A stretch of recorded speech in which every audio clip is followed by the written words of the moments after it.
He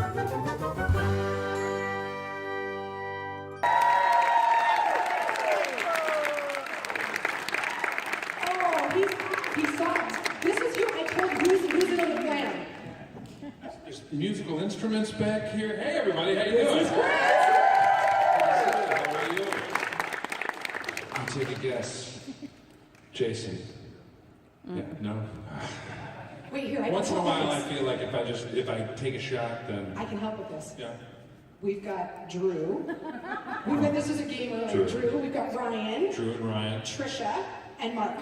And Mark, we've met. Good to see you. Feel free, take a seat, my friends. What is this I saw? Oh, I knew this was gonna happen. Let's see, can I move my stuff? Should we just do it like this? Someone take a photo of this and please tag me on my social media channels. You're active on social media. If folks want to find you, they can find you on Instagram as Sullivan Grams. That's correct. And then on Twitter as Sullivan Tweet. That's right, It's super very, simple. I like how you did it. Grams Tweet. Because I was creeping you, tell me why you were in Portland? Just like a couple days ago. Oh, Portland, how many people are from Portland? Fantastic. This is one of my favorite places. Yeah, and he needs this. This is probably one of the places I visited the most in my life that I've never lived in. I come up here probably 2 or 3 times a year, minimum. My best friend lives here and is the king of Portland theater. And so I was here last weekend because Mandy Moore and her fiance Taylor were like, hey, you guys want to go to Portland for the weekend? And I always want to go to Portland for the weekend. And so we came up last weekend and just ate ourselves into a coma. I love this. So we, as you know, because you actually travel here, we take our food seriously, we take our coffee seriously, we take our beer seriously, and our wine too, so we really have all our bases covered. Yeah, everything you need to survive. That's how I like to do it. I want to know of your favorite restaurants. Do you have some that come to mind? I'm a big fan of Ox. I will wait 2 hours to go eat at Ox. I don't know if you've got a place that you're really... I haven't been to Ox yet. You gotta try it. The place that I frequented the most for the first decade coming here was probably Pine State Biscuits. Yeah. That's good. For the Reggie Deluxe. Recent years, we've shifted breakfast over to Screen Door. Yep. It's got all the right spots. But the best, I think, we had a meal last weekend at a place called Castagna that was really probably one of the best meals I've ever had. So just 1 moment. Okay. And it just never stops. We just never stop eating. We eat, and while we're eating, we plan, we talk about what our next meal's going to be, and then we nap in between and pick up a donut or an ice cream sandwich. When you come into town, do you find, you're coming into town to see your best friend, your, not so recognizable in Guardians of the Galaxy 2 based on your makeup, and we'll talk about that in a second, but certainly from Stranger Things, which is very popular here in Portland, as well as on This Is Us. Does Portland do a good job of leaving you kind of to be, we did with the cast of Grimm. We were really respectful of their time, but how has it been for you? Do you get... Oh, I don't think, I'll take as much time with anyone who wants to talk about anything, because none of us would be here without each other. Without your enjoyment of these things, we don't get to make these things, and we don't get to make these things. I mean, it's a symbiotic relationship. So you could not bother me enough. You watch. Someone right now is like, are you going to be at 7:30 tonight? I'll be there. Yeah. Well, once we get into illegal stalking and things like that, then that's just a matter of the law, Then we're just breaking laws. But no, I'm not put off by any kind of interaction, and the people in Portland. I mean, obviously I've been coming here 2 or 3 times a year for 15 years, so are some of my favorite people. So. Thanks, man. We feel you. I am going to get to Guardians of the Galaxy 2 questions and some other things, but before I do, and I thought it was tucked by the couch and you wouldn't notice, but you did. Do you play the ukulele? Because you were in a band, Sully and the Benevolent Folk, and I looked them up, but I don't see, because of your schedule, maybe you're not... Yeah, no, we don't play out very much. I'm actually recording a second album right now with Taylor Goldsmith, who is the lead singer of a band called Dawes.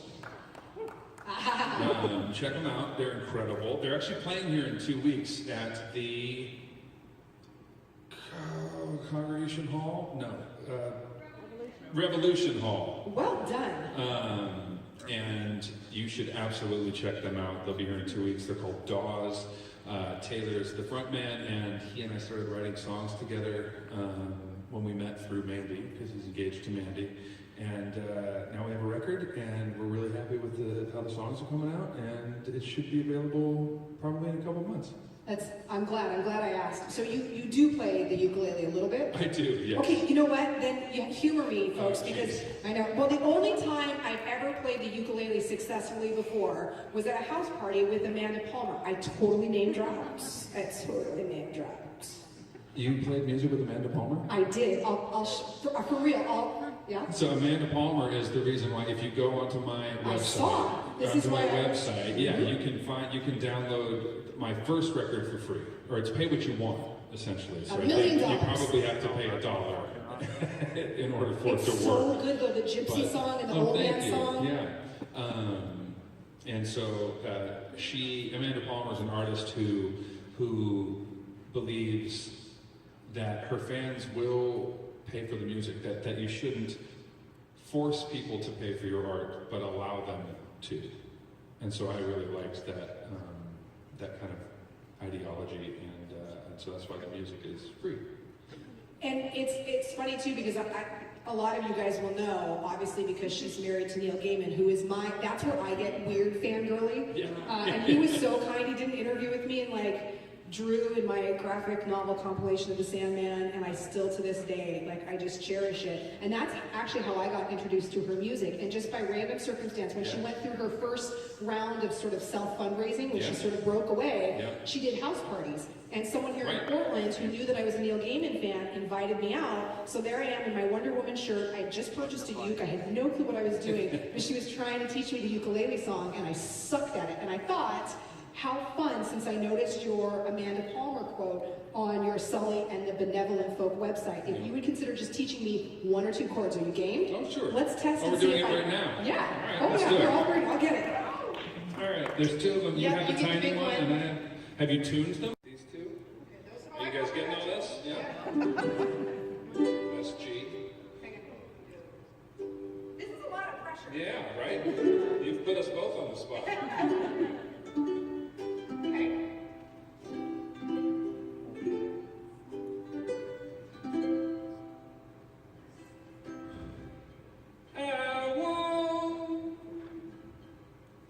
Last very long without you in my soul,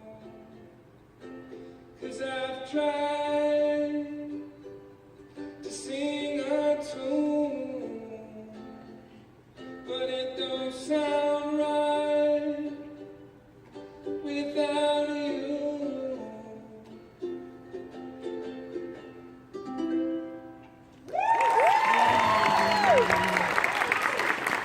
Ironically, it sounds way better in an empty room.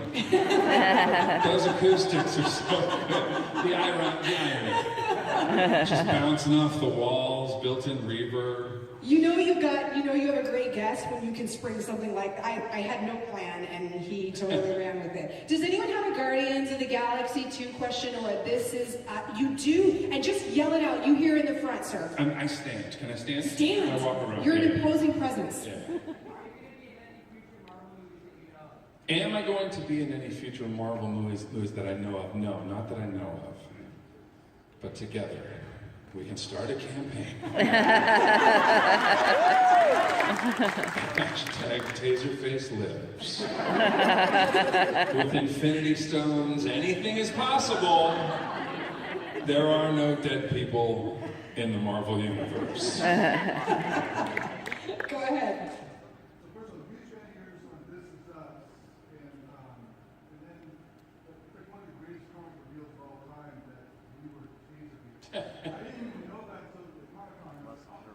Yeah.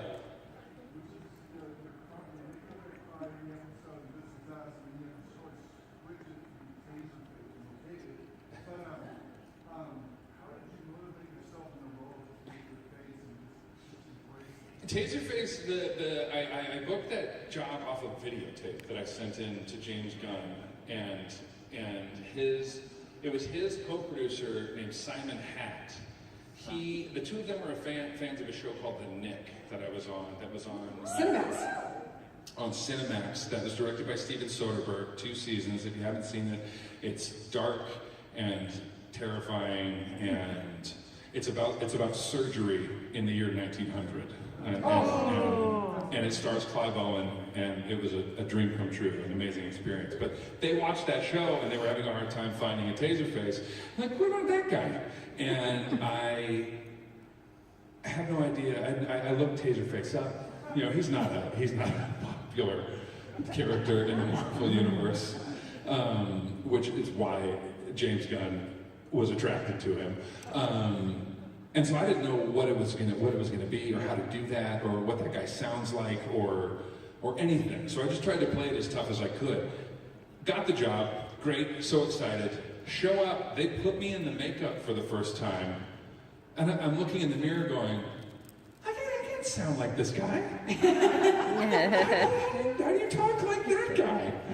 And the entirety of the challenge for TaserFace, you know, those giant plastic metal teeth and the giant contact lenses that cover the eye, and the makeup is, you know, almost an inch thick in places. To get the face to move at all, there's this huge amount of overacting.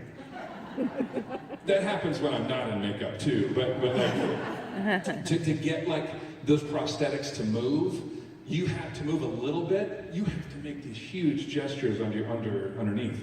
And to make words come through those teeth was like learning to talk again. And so the challenge of playing that character was be as loud as possible and make sure people can understand what you're saying.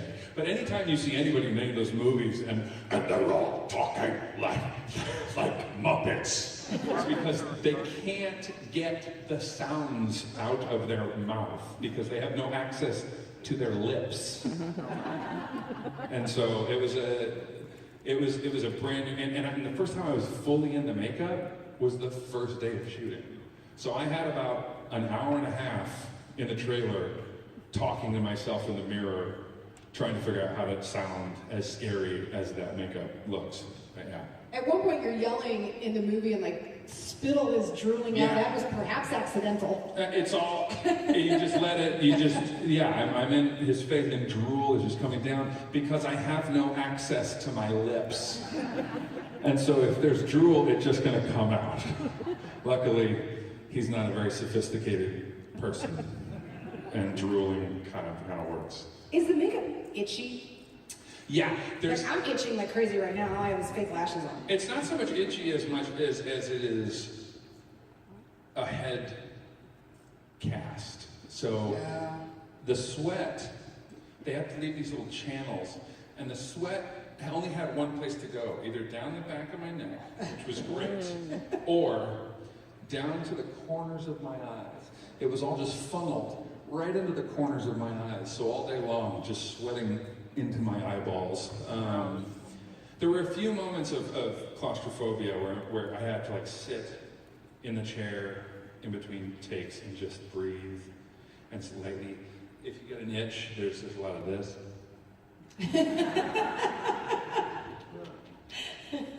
And so it just looks like insane people sitting around trying. It looks like a scene from One Flew Over the Cuckoo's Nest. It's One Flew Over the Cuckoo's Nest in space. Definitely like rocking back and forth, trying to soothe ourselves. Yeah.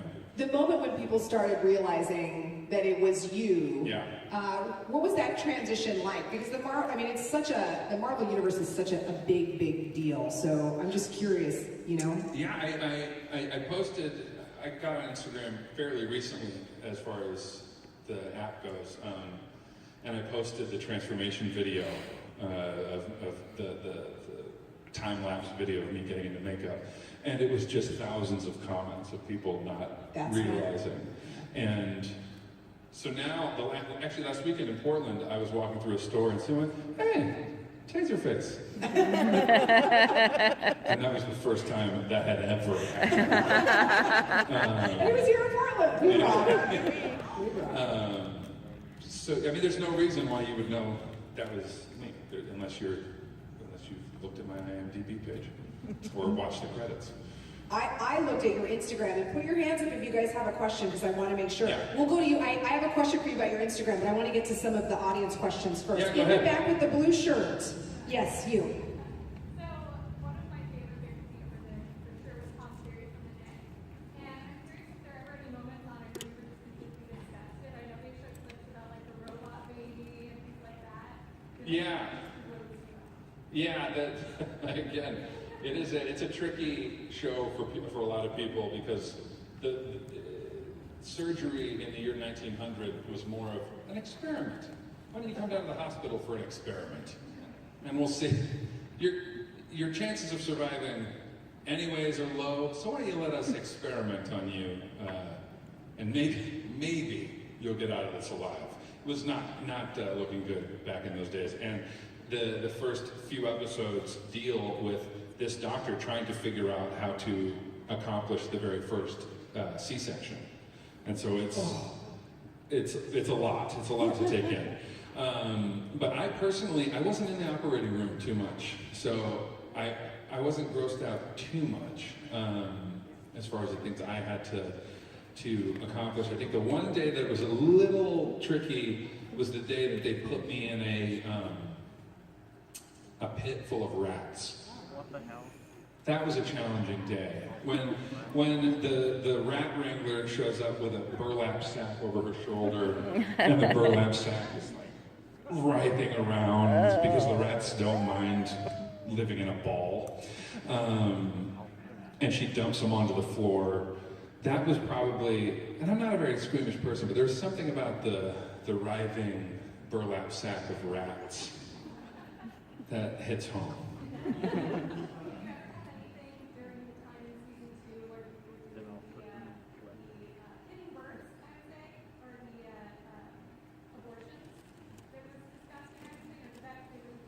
No, they kept that actually pretty, I don't think that was on screen very much. It was more talked about than shown. But yeah, there were a couple, yeah, go ahead. Yeah. No, there's never an interruption. What am I saying? I'm going on and on. I was just wondering, when you were casted this, did you know that Toby was going to become such a big part of the show? And like, did you know that he and Kate were going to end up getting married? Hopefully that's not spoiler. Great. Spoiler. No, I didn't. I didn't know the show was going to go. You know, when you're number 7 on the call sheet, you're in that gray zone. You know what I mean? When Benny shows up in Stranger Things, you see how far down on the call sheet he is. Like, well, this guy could go. This guy, if you haven't signed a contract for 3 seasons, anything goes. They're like, this could be the character that we kill at any minute. And I've spent a lot of my career being that character, which is, I've died so many different ways. Blown up in a bathroom, syringe to the heart, bullet to the head. What's it? Space, yeah. Incinerated in space. That was maybe the best. Although that's just assumed, right? Because we never see him dead. So Again, he's coming back. there was an explosion, but hashtag TaserFace gloves. What was it like being on the set of Stranger Things? I told you guys before we had a chance to get started what a fan I was of the show, and I'll come to you next. I saw your hand go up with the question. But as such a fan of the show, it was so, as an 80s kid, it got me. I loved it. Yeah, I didn't know what it was. Like, because since I was number 7 on the call sheet, I wasn't privy to any of the other scripts or anything. That kind of gave me a vague idea of what the show's about, and the entirety of my time was with 11. Yeah. Which is the great way to be, right? If you're going to be on the show, spend some time, quality time with 11. And that was the same casting director that cast me on The Nick, who cast me on Stranger Things, and so I was happy to do it, but I was, what's the ringtone? What is it? I love it. I was only there for like 3 or 4 days. That's how fast it all came together. In that diner. Yeah, for me. But yeah, as soon as I saw the first ad for it, I was like, oh, the picture is becoming clearer. It was, it was incredible to see how that series developed, and I was a big fan of your character because of the kindness that you had in that moment. And as I was reading the sort of backstory of your character, even if he was only there for a couple of days in real life, and just during the season itself, it was memorable. So well done on that. Let's go to your question over there. Hi. I love Toby. Oh, thanks. And I love TaserFace. Thanks. They're both very different. What about Benny? And I don't know. Okay. As an actor, what would be your dream role? What's that one that is like out there? I was talking to some people about that last night, and what I really... on the floor, no one else is there. I mean, I've always wanted to play Stanley Kowalski in Streetcar, but what I really would like, my best friend who lives here, his name is Isaac Lamb, and he runs a theater company here called Third Rail, and they do incredible theater. And the role that I would really like to, whatever, he and I have been trying to do a show together. We went to Loyola Marymount together down in Los Angeles and studied theater and studied acting. And he then moved here, and I moved to Chicago for a little bit, and then New York. And we've been dying to get on stage together for, since 2002 when we graduated. And so whatever role would put us on stage together, that's kind of like the next thing that I've been trying to figure out. And do it here in Portland. We will come see you. We absolutely will. Looking for hands up. Some questions. You, sir, right there. You, sir. You, sir. Well, one, thank you for making my wife cry every week. You're welcome. But obviously, Toby is a very emotional character. Goes through a lot of emotions. Yeah. Could you channel any real life experience in that character? Yeah, I mean, there's different methods that actors will use to try and get themselves into a certain place. That can be tricky emotionally, because it's not so much about re-experiencing that emotion for me as much as appearing as if I'm re-experiencing that emotion. So there's a lot of physicality involved for me. There's a lot of facial work. There's a lot of body work to try and use calculation and craft more than putting myself through, spending an afternoon trying to depress myself enough to do something. I've done that before as a young actor, and it takes a toll on your body. When I was very young, I did a bunch of these really taxing roles and overstressed my adrenal glands and went through adrenaline withdrawal after a play. It was this really intense play, and every night at 9:30 I would commit suicide on stage after this crazy ranting monologue, and I would jack myself up on these drugs that we have in our body, adrenaline, serotonin, dopamine, all these things. And I did it so consistently for months and months and months that when it was over, I literally had to detox from the experience. And so a lot of times, and you hear about it in our industry all the time, I'm not going to speak to any specific cases, but you hear about these people who put themselves through hell. What the fuck? And aren't able to rectify that brain chemistry place that they've gone to. So it's a little dangerous sometimes, especially for me. And so there are definitely memories that I use, but it's more of a calculation and craft type thing for me. I want to follow up on that, and I'll look for some hands, particularly over here. I want to make sure I'm not missing everyone. I'll get to you 1 second, sir. How do you come back? How did you come back from something like that? Now I'm curious what that process is like. You go on vacation? I mean, it's got to be so much more than that. There's a lot of downtime. There's a lot of self-care. It's about. I mean, it's very basic actually. hydration, eating well, exercise, spending time with friends, all things that are emotionally and physically healthy. It makes sense because you can see how very quickly you might turn to substances to try to recreate the void in your brain. So Yeah. kudos to you for managing something like that. I had no idea that even existed until right now. Sir, are you there in the back? We're sorry, we do hear you though. The best experience on This Is Us. That's a hard one to narrow down. There's been so many at this point. Working with Chrissy Metz has been pretty special. She's a person who does have access to those emotions in a really healthy way and can access them super quick. And it's kind of amazing for me to watch. And I learn a lot working with her. Meeting Sylvester Stallone was pretty cool. But that was the second time we met. We met for the first time on set for Guardians. What is he like? But he was very, he knows who he is. Like, he knows that he's Rocky, and he knows, and so he puts everyone in a room at ease. He makes sure to introduce himself and start conversations, and he's very social and conversational. But yeah, I had to reintroduce myself to him on This Is Us. Oh, I mean, imagine. It's me, it's TaserFace. You don't remember me.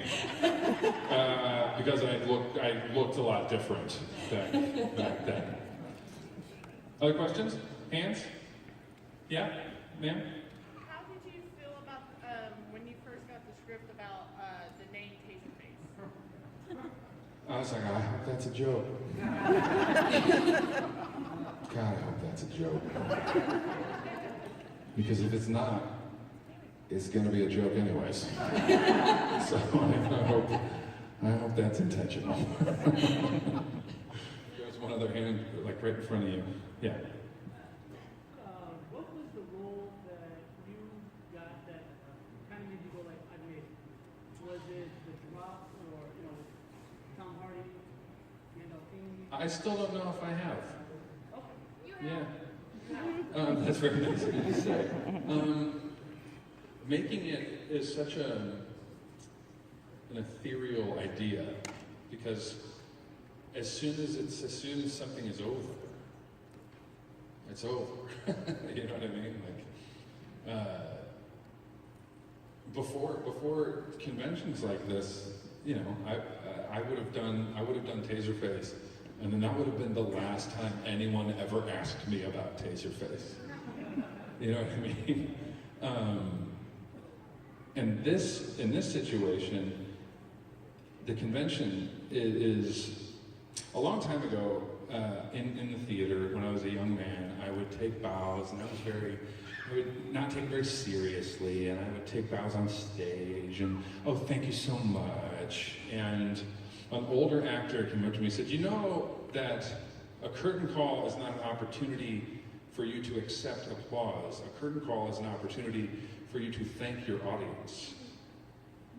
And that was kind of shocking to my 24-year-old ego or whatever it was. Oh my God, you're right. And when you think about it, you don't bow to someone who is below you. You bow to people who are not ruling over you, but people who you respect and people who you admire. And so these types of interactions are. My wife is like, it's like a curtain call for film and television, and we get to come here and thank you for supporting the films and supporting the TV shows and supporting this culture, which I've come to love. And so making it like this is making it. Like, this is, to be able to continue to have creative conversations with fans about the work that's being done, that was done 3 years ago, is making it, because there's no role, there's definitely been roles, obviously, getting TaserFace, The Nick, This Is Us, you're like, holy cow, like, this is a network television show that's gonna run for as long as they want it to run, God willing, and when that's over, that's over. And then it's back to the drawing board. So what's next? It's a bit of it's a bit of a Sisyphus, rolling the ball up the hill, rolling the boulder up the hill. But someone told me a long time ago, you have to understand, Sisyphus loves the boulder. He loves them. Like that has to be the relationship.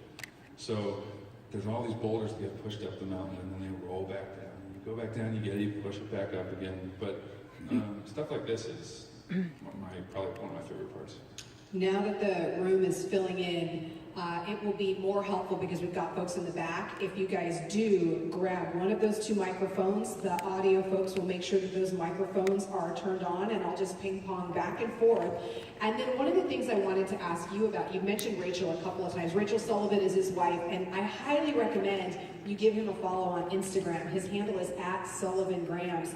You posted something that was really quite entertaining and funny and sweet, and it was a sort of like relationship goals. Oh. And I wanted just to talk to you a little bit about that because you and your wife are super cute together, and so much of your personality here shows how gracious you are, and you seem to embody that same spirit in your relationship with your wife. Well, I try. I haven't always.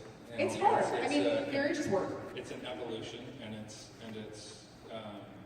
nice to share what we've learned and to talk about, what makes you can look up the video on my Instagram, and I won't lay it all out now. But one of the things that we talk about, and it kind of plays into to the Marvel universe and to the superhero culture of, the thing that we're all taught, especially young men growing up, is the best thing you can be is brave. The worst thing you can be is vulnerable. But there's not an act of bravery in the history of the world that hasn't required incredible vulnerability. Which is why young people find themselves in this weird place of trying to connect and trying to express themselves and trying to be creative, but trying to be cool or trying to be accepted and showing up to. That's why I love cons. It's like a little bit of nirvana. There's a group of people who all love something. Or it doesn't even have to be close to the same thing. It's people who want to spend the weekend expressing themselves exactly the way they want to express themselves, and they come to a place where they know that there's no judgment, there's no resentment, it's nothing but love. And so it makes this weekend, whatever city we're in, kind of like a microcosm of a perfect society. Yeah, I think so. I'll leave it. Yeah, that's it. We'll go over there for your question. Yes, hello. Hey. What was it like working with a puppet, like Rocket Raccoon, for example? Tell us what it's like working with someone that's fake. Yeah, there were three separate things that would stand in place. There's a little blue doll that was like essentially a blue life-size stick figure. That's for the animators and visual effects. Then there's a realistic doll that looks exactly like Rocket. Then there's Sean Gunn sitting on the floor like this, looking up at you, making fun of you. And so, without Sean Gunn is the spirit of that character, and he is the soul of that character, and he is helping everyone else's performance by crawling around on his poor taxed knees. So most of my scenes weren't with an imaginary creature; they were with Sean Gunn, which is he's kind of an imaginary creature. But it was pretty cool. Thank you.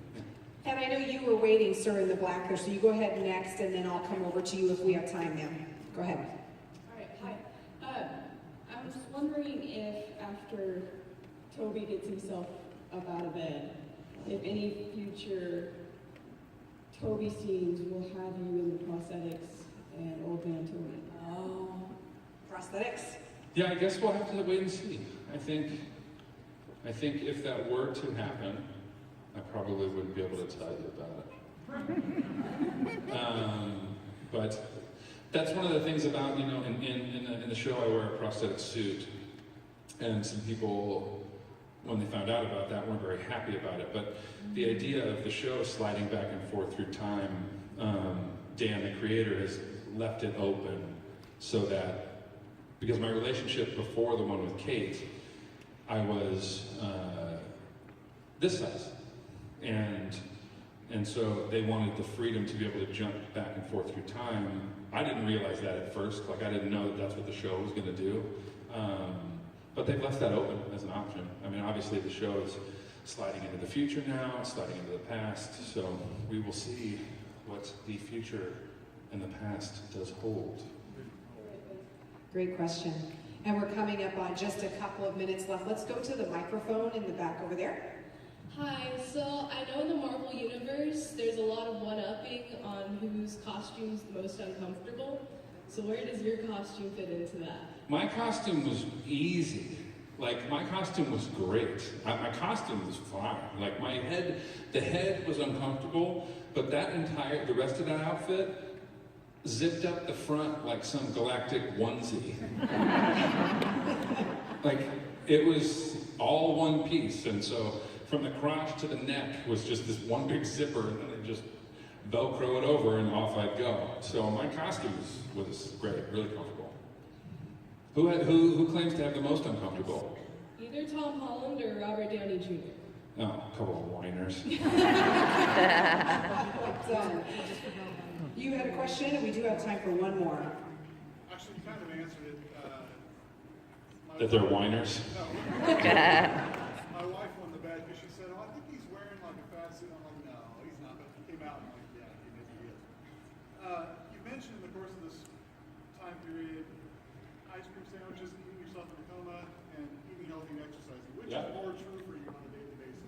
I try it on a daily basis. I try to eat myself into a healthy coma. No, I try to balance. I try to enjoy all the things that life has to offer. But I also, that includes exercise, that includes yoga, that includes lots of water. I found that most of my bad moods are directly related to my level of hydration. Anybody else? It's a weird thing. It's like, oh, I haven't had water in 2 days. Maybe I should stop drinking coffee. So there's ebbs and flows for sure. California makes it easy to grain bowl and sushi your way around town. But we enjoy the good meals. Chris, this is something I like to do with all of the guests. I'd love a selfie, please. Oh, I thought we were just going to make words with friends. Smile. Smile. 1, 2, 3. Everyone, Chris Sullivan, give it up. Thanks so much, guys. We'll be on the floor all weekend.